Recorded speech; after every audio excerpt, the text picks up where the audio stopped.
ایک اور حدیث میں ہے کہ حاجی اور عمرہ کرنے والے اللہ کے وفد ہے، جو مانگتے ہیں وہ ان کو ملتا ہے، جو دعا کرتے ہیں وہ قبول کی جاتی ہے، جو خرچہ کرتے ہیں اس کو بدلہ ان کو ملتا ہے، اور ایک ایک درہم کے بدلے میں 10 درہم لاکھ درہم دے جاتے ہیں۔ ایک حدیث کے ہے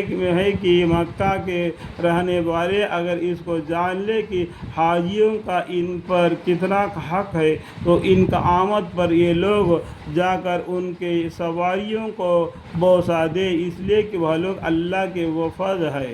حضور اقدس صلی اللہ علیہ وسلم کا ارشاد ہے کہ مطابق کر دو درمیانی حج اور عمرہ کے، وہ دونوں مفلس اور گناہوں کو ایسا دور کرتے ہیں جیسا کہ آگ کے بھٹی لوہے اور سونے چاندی کے میل کو دور کر دیتی ہے۔ مطالعہ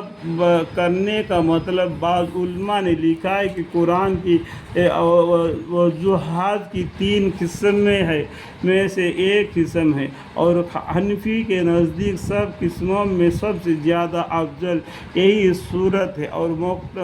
محققین کے نزدیک حضور اکرم صلی اللہ علیہ وسلم بھی اس کا تھا۔ اس میں حج اور عمرہ کا دونوں کا احرام ایک ساتھ باندھا جاتا ہے، اور مطالعہ کرنے کا مطلب یہ بھی ہو سکتا ہے کہ اگر پہلے حج کر لیا ہے تو بعد میں عمرہ کرے، اور پہلے عمرہ کیا ہے تو بعد میں حج کرے، یہ بھی مطابق ہوگی۔ ایک اور حدیث میں ہے کہ حج اور عمرہ کے درمیان مطالبہ عمرہ میں اضافہ کرتے اور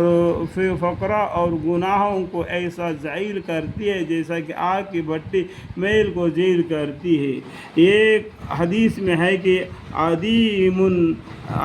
الحج والعمرۃ للہ، حج اور عمرہ اللہ تعالیٰ کے لیے ہمیشہ کرتے رہو کہ یہ دونوں فکر اور گناہوں کو ایسا ذلیل کرتے ہیں جیسا کہ بھٹی لوہے کے زنگ کو دور کرتی ہے۔ ایک اور حدیث میں ہے کہ حج اور عمرہ کی کثرت فکر کو روک دیتی ہے کہ ایک اور حدیث میں ہے کہ لگاتار حج کرنا اور لگاتار عمرہ کرنا اور گناہوں کو ایسا دور کرتی ہے جیسے کہ آگ لوہے کی میل کو دور کرتی ہے۔ ایک اور حدیث میں ہے کہ حج اور عمرہ میں مطابقت کرنا عمرہ کو بھی بڑھاتا ہے اور روزی کو بھی زیادہ کرتا ہے، اور بھی بہت سے روایت میں یہ مضمون ذکر کیا گیا ہے کہ امام نووی رحمۃ اللہ علیہ نے لکھا ہے کہ عمرہ کثرت سے کرنا مستحب ہے، اور ان مقیس نے امام شافعی اور ابن حجر